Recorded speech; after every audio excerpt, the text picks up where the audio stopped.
لفت المستوى الرفيع الذي ظهر عليه العشب الطبيعي الهجين لأرضية ملعب طنجة الكبير أنظار الجماهير كما خبراء الكاف والفيفا، رغما عن الأمطار الغزيرة التي شهدتها مباراة المغرب الودية مع الموزمبيق طيلة فترات اللعب ودون توقف.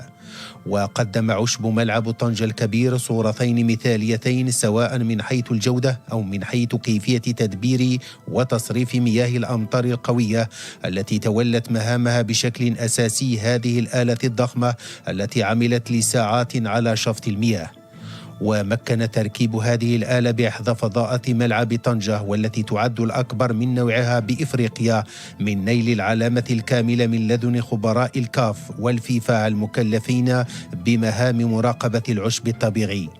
وبفعل نظام تصريف مياه جد متطور سيب اير عبر هذه الماكينة الضخمة التي جرى استقدامها من أمريكا، تم التخلص وفي سرعة قياسية من مياه الأمطار وفسح المجال أمام مجاراة اللاعبين للمباراة ولو في ظل الأجواء المطرية عبر شفط المياه من على العشب الطبيعي.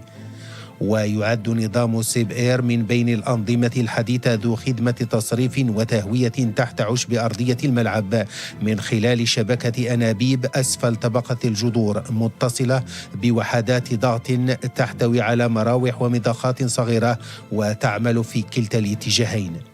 ويعمل النظام المتطور بملعب طنجة الكبير بنظام آلي في التصريف السريع عند سقوط الأمطار، حيث يقوم بسحب المياه الزائدة بسرعة قياسية من خلال شبكة الأنابيب مما يمنع الغمر أو تجمع البرك المائية، كما يمكنه تصريف المياه خلال دقائق حتى بعد أمطار غزيرة، إلى جانب تمكينه من التهوية العميقة من خلال العمل بالعكس أيضا عبر ضخ الهواء إلى داخل التربة عبر عدد من الأنابيب.